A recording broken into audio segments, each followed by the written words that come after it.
एक और क्वेश्चन लेकर के चलते हैं, लैडर का ही देख लेते हैं। ठीक है, एक और क्वेश्चन देख लेते हैं। तो यहाँ पे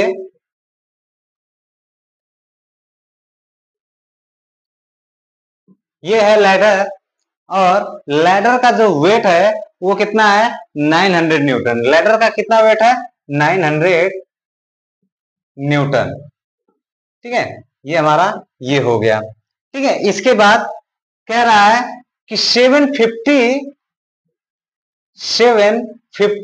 न्यूटन का कोई व्यक्ति है जो लैडर पे खड़ा है, और वो कहां पे खड़ा है, यहां से 1.5 मीटर की डिस्टेंस पे। कितना, 1.5 मीटर की डिस्टेंस पे। और लैडर की टोटल लेंथ जो है वो कितना है, लैडर की टोटल लेंथ है हमारा 5 मीटर। ठीक है, 5 मीटर है। तो हमसे पूछ रहा है कि calculate the coefficient of friction ladder and the ladder between ladder and friction. ठीक है, लैडर और फ्लोर, लैडर और फ्लोर के बीच में कोफिशिएंट ऑफ फ्रिक्शन फाइंड करने के लिए कह रहा है, और वो मैक्सिमम फोर्स भी फाइंड करने के लिए कह रहा है कि कितना लगेगा। और एक चीज यहाँ पे दिया हुआ है, देखिए यहाँ पे जो एंगल दिया हुआ है वो कितना दिया है, 70 डिग्री। क्लियर, ये चीजें दी हुई है। तो चलिए चलते हैं, इसमें फाइंड करते हैं हम लोग, फिर देखते हैं आगे जो भी होगा, फिर उसको सॉल्व उस तरीके से किया जाएगा। ठीक है, तो यहाँ पे क्या होगा, एक फोर्स जनरेट होगा, एक रिएक्शन जनरेट होगा, क्या, आरएफ। ठीक है, एक फ्रिक्शन फोर्स जनरेट होगा, वो क्या होगा, एफएफ। ठीक है, तो अब यहाँ पे अगर हम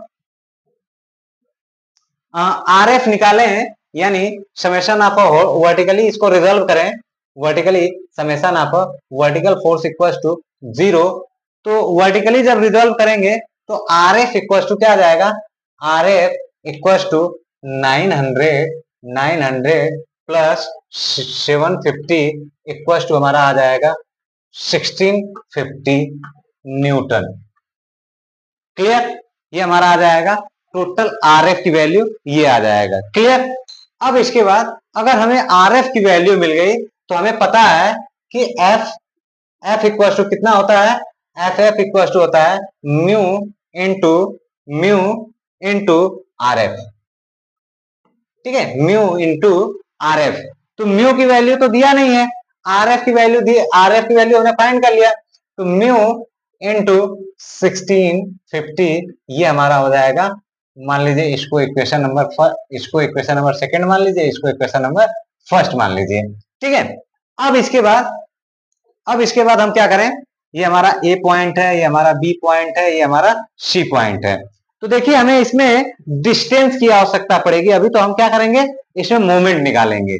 मोमेंट निकालेंगे तो मोमेंट निकालने के लिए हमें डिस्टेंस की आवश्यकता पड़ेगी। तो कौन कौन से डिस्टेंस फाइंड करने होंगे, पहला तो यहां से यहां तक का डिस्टेंस, दूसरा मतलब यहां से यहां तक का डिस्टेंस, ये जो लाइन है ड्रॉ किए हैं यहां से यहां तक का डिस्टेंस, फिर इसके बाद दूसरा डिस्टेंस हम ये फाइंड करेंगे। ठीक है,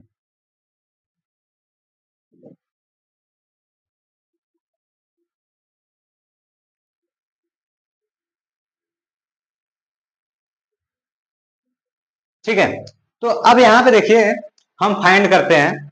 तो यहाँ पे हम जब फाइंड करेंगे तो कैसे फाइंड करेंगे, ये हमारा एंगल है, हमें यहां से यहां तक की दूरी चाहिए बीसी। तो क्या अप्लाई करें, ये एंगल है, इसको फाइंड करना है, तो यानी साइन थीटा अप्लाई करें। तो साइन 70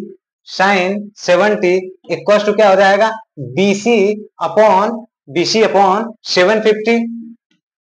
तो यहां से BC इक्वल टू हमारा क्या आ जाएगा, BC इक्वल टू आ जाएगा 750 मल्टीप्लाई बाई साइन 70, ये आ जाएगा।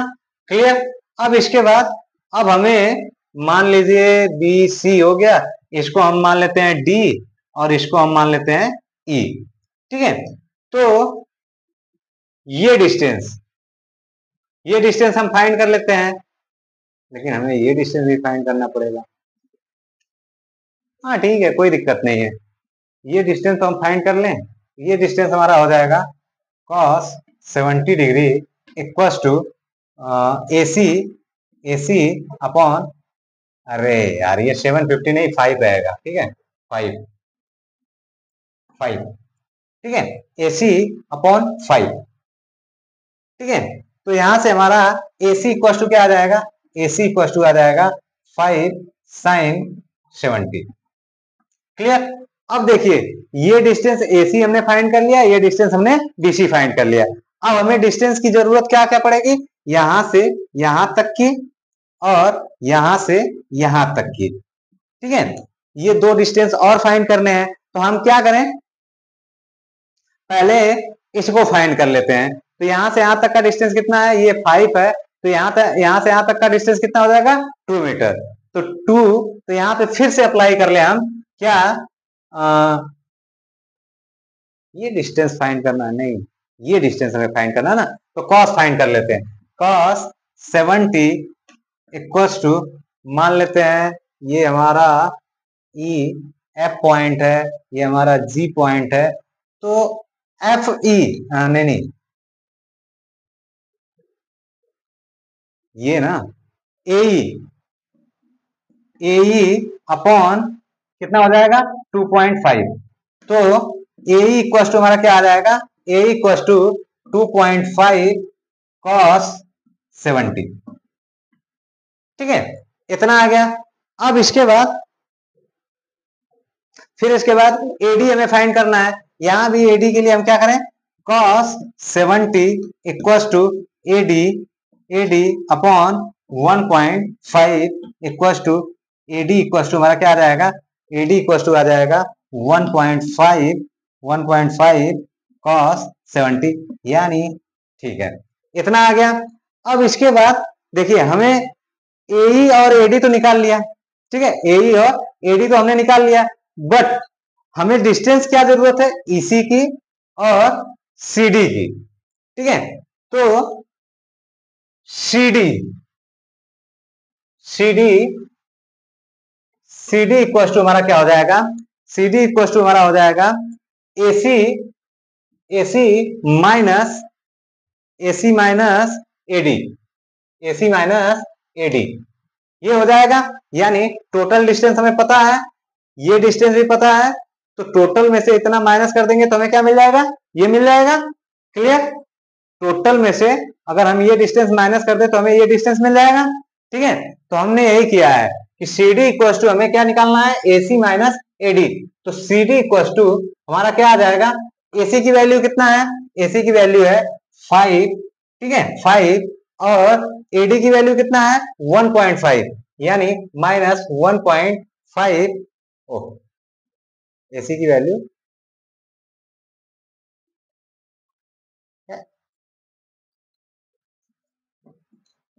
कॉस, ठीक है। तो यहां से हमने कॉस को क्या कर लिया है, कॉमन कर लिया है, तो कॉस 70 डिग्री हमने कॉमन ले लिया है। तो यहां से 5 माइनस 1.5 इक्वल टू क्या हो जाएगा 3.5 कॉस 70 डिग्री, ये आ जाएगा। फिर इसके बाद हमें EC निकालना है, तो EC इक्वल टू हमारा क्या हो जाएगा, AC माइनस AE, तो यहां से 5 माइनस AE की वैल्यू कितना है 2.5, यानी 2.5, और cos थीटा हमने क्या किया, कॉमन ले लिया, तो ये हमारा मिल जाएगा कितना 2.5 cos थीटा। ये बात समझ में आ गई, क्लियर। अब इसके बाद हम क्या करेंगे, मोमेंट निकालेंगे, मोमेंट निकालेंगे अबाउट B, पॉइंट B। तो मोमेंट निकाल लेते हैं हम लोग, तो देखते हैं कितना आता है। अरे कुछ मिटा दिए क्या है, चलो ठीक है देखते हैं, ठीक है। बी के अबाउट मोमेंट निकालते हैं, तो बी के अबाउट जब मोमेंट निकालेंगे तो हमारा क्या आ जाएगा, एफ एफ इंटू यहां से यहां तक की डिस्टेंस, एफ एफ इंटू यहां से यहां तक का डिस्टेंस कितना था, डिस्टेंस था 5 साइन 70, कितना था 5 साइन 70, क्लियर, इक्वल्स टू, ठीक है, इक्वल्स टू। अब इसके बाद आते हैं आरएफ पे, आरएफ इंटू क्या डिस्टेंस है, यहां से यहां तक का distance AC, AC equal to कितना था हमारा 5 cos 70, 5 cos 70, क्लियर। अब इसके बाद फिर इसके बाद ये आता है, ये डाउनवर्ड की तरफ है, डाउनवर्ड की तरफ है, तो ये हमारा क्या हो जाएगा नेगेटिव, नेगेटिव हो जाएगा माइनस क्या हो जाएगा 750 इंटू, ठीक है 750 इंटू यहां से यहां तक क्या है डीसी की सीडी की वैल्यू कितना है इसमें 3.5 cos 70। ये बात समझ में आ गई। फिर इसके बाद कितना है 900 माइनस 900 और इसमें मल्टीप्लाई कितना करेंगे ईसीजी, तो कितना आ जाएगा मल्टीप्लाई बाई 2.5 cos 70 cos 70, ठीक है। तो यहां पे हमारा 2.5 इतना हो जाएगा। अब यहां से हम एफ एफ की वैल्यू फाइंड कर सकते हैं। यहां पे हम आर एफ की वैल्यू कितना रखेंगे 1650, आर एफ की वैल्यू कितना रखेंगे 1650 यहाँ पे, और फिर इसके बाद cos 70 की वैल्यू, और ये सब सारे हम आराम से ये सॉल्व कर लेंगे। जितनी ये वैल्यू जितना आएगा उसमें हम क्या करेंगे 5 sin 70 का डिवाइड कर देंगे, तो हमें एफ एफ की वैल्यू मिल जाएगी। तो हमें एफ एफ की वैल्यू कितना मिल जाएगी, ठीक है।